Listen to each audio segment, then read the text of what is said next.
Hey guys, welcome to Rick's vlog. I know I haven't done these in a while. I'm driving into work right now. There seems to be a lot of traffic, as there always is in Los Angeles. Always. But yes, driving into work. I have the Mazda with me. If I have never talked about it, it's my little SUV crossover thingy. It's a CX5. It's a 2015. I bought it new in 2015, like the middle of 2015. This car has been running good since I bought it. I've only had it die on me once, but that's kind of my fault. We had left the lights on up top, and I never noticed it.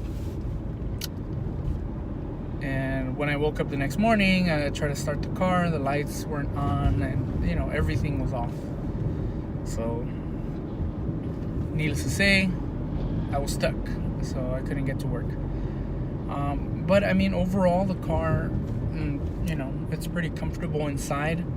As you can see, I'm driving in the street, and road noise is, it's okay. It's not that bad. I wish I was driving my Lexus around. The only reason I can't do that is because the water pump, the O-ring seal, it's like a little seal that goes on the pipe at the end of the pipe.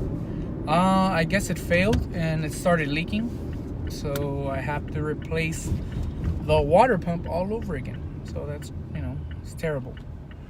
The only thing is that I don't have to buy all the other parts that I had bought, which, the timing belt and all that stuff. So I don't have to worry about all that stuff. I just have to take off the timing belt, take off the pump, put the pump back in, put the timing belt back on, timing belt covers and all that stuff. I got to put all that stuff back on, and then it'll be good. But all the other major service is done already.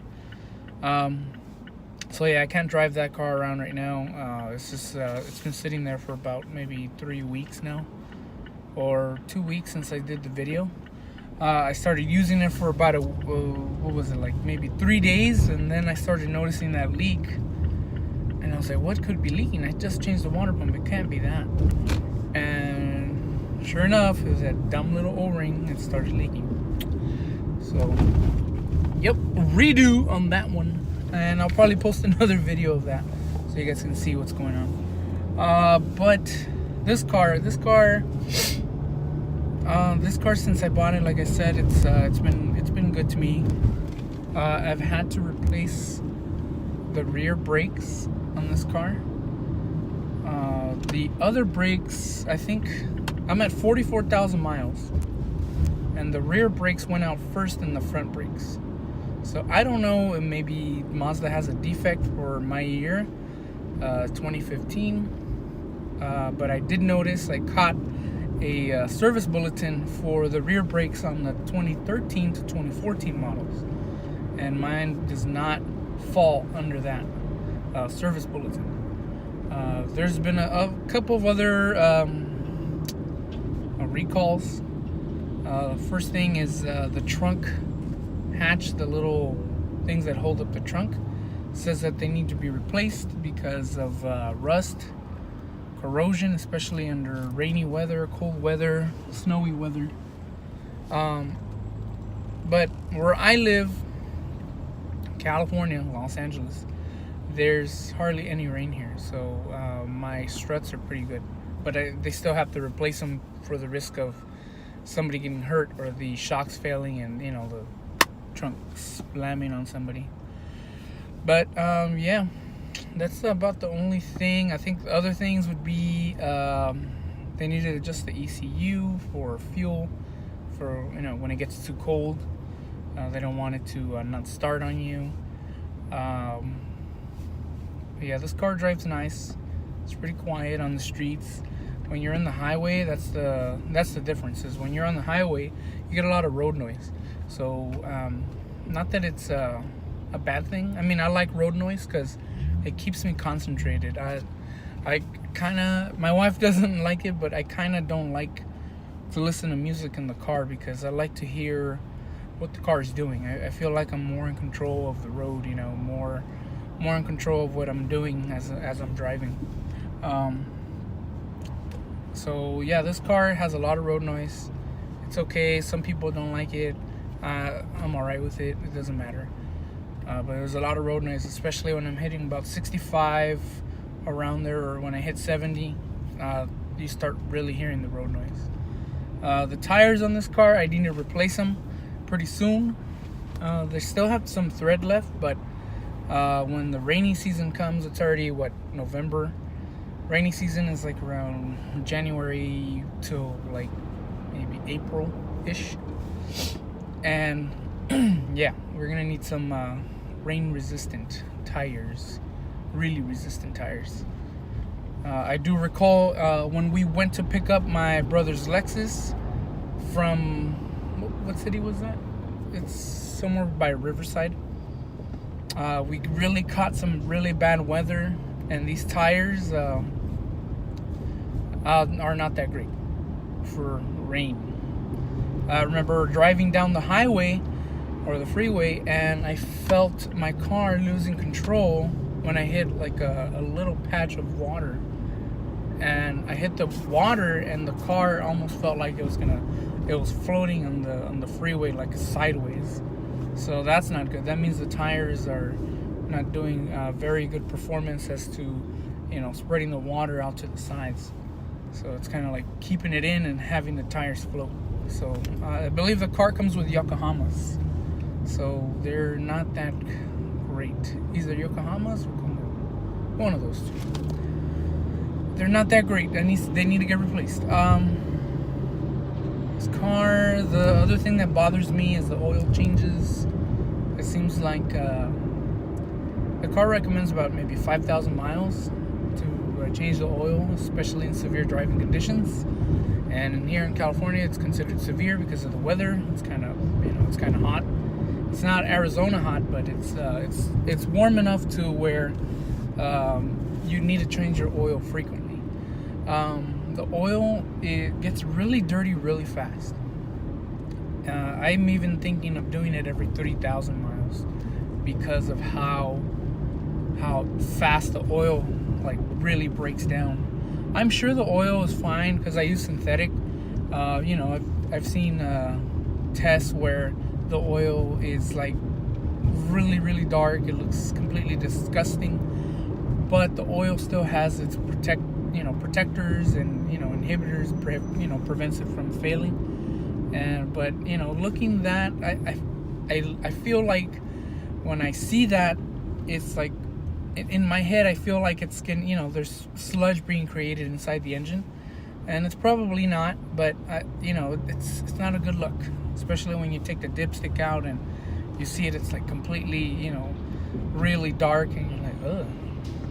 So I don't know, maybe I should change my oil intervals from 5,000 to 3,000. I don't know. It doesn't do a very good job with oil, that's for sure. Gas mileage for this car. The gas mileage is really poor, let me tell you. I have the base model, which is the 2.0 liter, the SkyTech or whatever it's called. And my gas mileage, it's supposed to be 34, 27, 20, 34, something like that. 27 city and 34 highway. And let me tell you, I never get anywhere close to what the indicators say. I fill up my tank and I go close to empty. The most I get of range from this car is about 250 miles. So every 250 miles, I have to refuel the tank. And I completely fill it up. So it's not like, I'm missing a few gallons. You can hear the gasoline kind of chugging out of the fuel intake. So the tank's, very full. And yeah, it's the gas mileage is not that great at all. I mean, it's a lot better than my Lexus, let me tell you, but it's not what's advertised. So 250 miles on a 12-gallon tank, it's not too good. If you can do the numbers, it's not great at all. So yeah, it's maybe $30. I have to refuel every week since I'm driving it daily. I don't drive it to work per se because I take the transit. But when I do take it to work, it gets costly with the gasoline because I have to drive. It's close to almost 30 miles each way from where I live to the airport, which is pretty far. Not as far as those people that are like hyper commuters, like 100 miles each way, but it's 30 miles. That's 60 miles a day, and that's not on top of having to go to the market and groceries and whenever we have to go out and get stuff for the house. So that doesn't include all that stuff. Right now I'm about 60 miles an hour. I don't know if you can hear the road noise. It's like I said, it's not the worst when it comes to road noise, but it's you can hear the tires, you can hear the road on the bottom. On my Lexus, the road noise is like you can't really hear it, and with this you can really hear the road noise. My Lexus, you can't even really hear the engine unless you're putting your foot down. You know what I mean? So yeah, this car is a little bit loud. I do need to wash the car. The car needs to get washed. It hasn't been washed in about maybe 2 weeks and a half, and that's because where I live, it's kind of iffy weather. The last 2 weeks it's been sprinkling at night, and sometimes during the morning, so it's not worth it at all to get the car washed because it's just gonna get dirty all over again within the next day. But yeah, the car drives nice. I feel like I'm in control. It does have electric steering, which for whatever reason I do like it more than my power steering on my Lexus. My Lexus, it feels like you push it with your finger and the steering wheel is gonna fly over. So I do like the steering on this one. It's a lot more stiffer. You can feel the road more.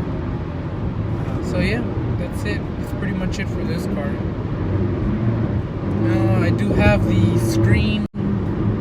I don't have navigation. I didn't get the package, obviously. But with this car, it's kind of easy to get navigation if you really wanted to. You can just buy the unit and you plug it in and it's ready to go. So you don't have to worry about anything else. The audio is good. CD, comes with the CD.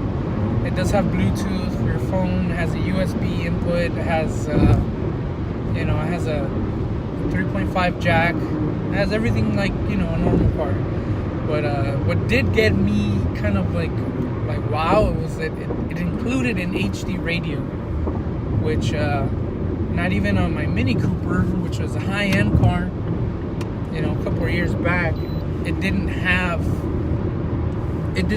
a Bluetooth. I'm sorry, not a Bluetooth, but it didn't have an HD radio. So you do get a lot more stations with this car compared to per se a Mini Cooper.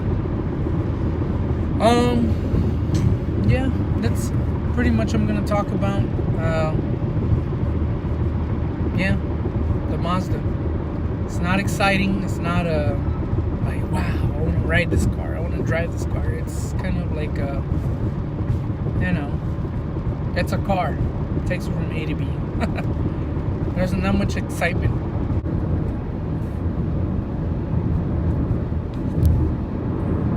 Oh yeah, the holidays coming up. Thanksgiving's coming up soon. That means Black Friday is right here. It's like within a few more days. There's a lot of deals going on. I'm thinking about maybe getting a couple of Switch games on Black Friday. I'm not really a Black Friday shopper. for the reason that, I hate crowds, I hate people, where I'm going. But Black Friday, there is a lot of game deals going on, a lot of stuff for my Switch. So picking up maybe 3 games. I've seen a couple that are normally $40. They're around $19.99, which is a great deal. So you can buy 3 games for the price of 1 during Black Friday, which is great. I'm still playing Legend of Zelda. I am nowhere near done with that game, even though I have completed the main story. I still have a lot of side stuff that I want to do, a lot of the shrines that I need to get, and also increase my hearts. My hearts are pretty bad. I think I'm just about 13, which is the requirement for the Master Sword, if you've ever played Legend of Zelda. So but yep, that's pretty much all I'm gonna talk about. I'm getting close to my job, about maybe halfway there. I'm already 16 minutes in this video, which is okay, I guess.